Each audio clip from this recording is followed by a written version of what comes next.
Okay, welcome back to the channel. Today we're reacting to someone talking about 5 things that happen after an economic collapse. So let's get straight into it. 5 scary things that always happen when an economy collapses. Even in an economic stronghold like the United States, the possibility of economic collapse looms large. Now let's get into it. Number 1, kidnappings increase. Countries that experience an economic collapse typically see a spike in kidnappings as well.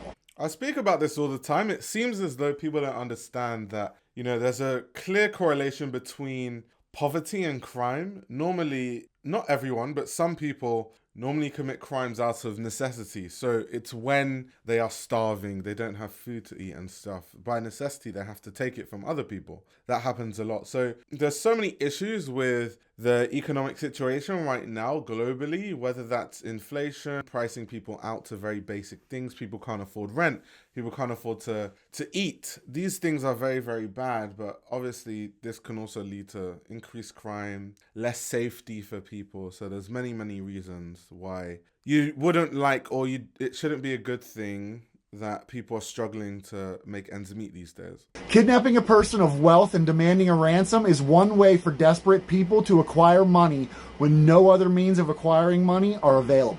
Number 2, pets go missing. Even if you can afford to continue feeding your pets during an economic collapse, there is still no guarantee that they will be safe. Few people have the skills or resources to hunt wild animals when food is scarce.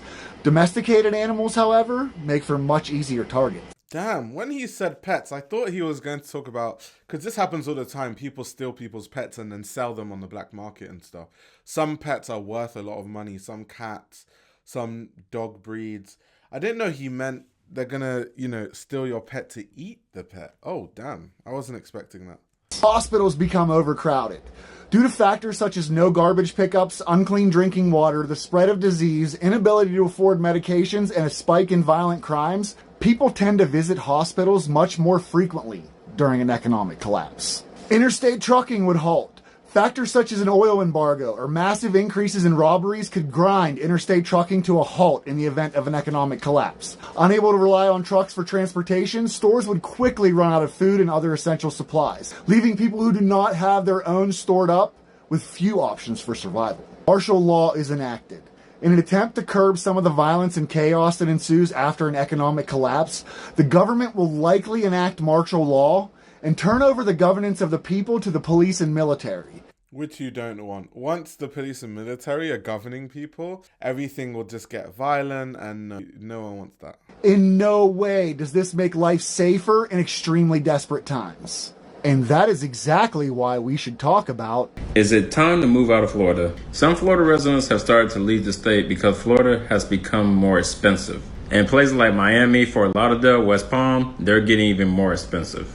And this is due to the fact that people in places like California and New York are moving from there to move here because Florida is less expensive. I mean, so it's smart to move elsewhere if you can't afford where you are.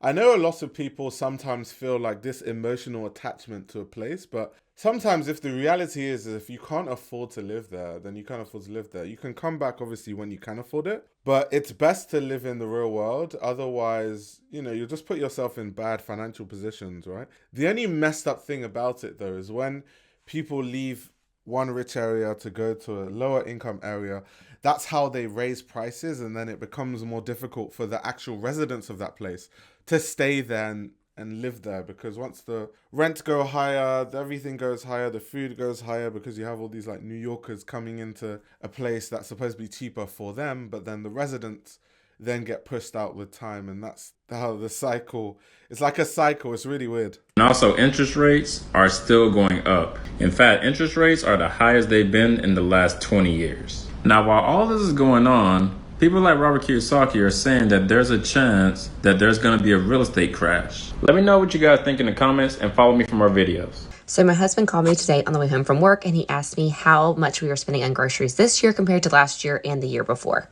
I told him I had no clue, but I could find out. I place all of our orders either on Instacart or on Walmart Plus. Since the month of September is not all the way over, I decided to go back to August for year 21, 22, and 23 to compare the difference. In 2021, we did not have a Walmart Plus membership, so I was only ordering from Instacart, and the total that I spent was $746.55. In August of 22, I also did not have a Walmart Plus membership. I joined in September, the month after this.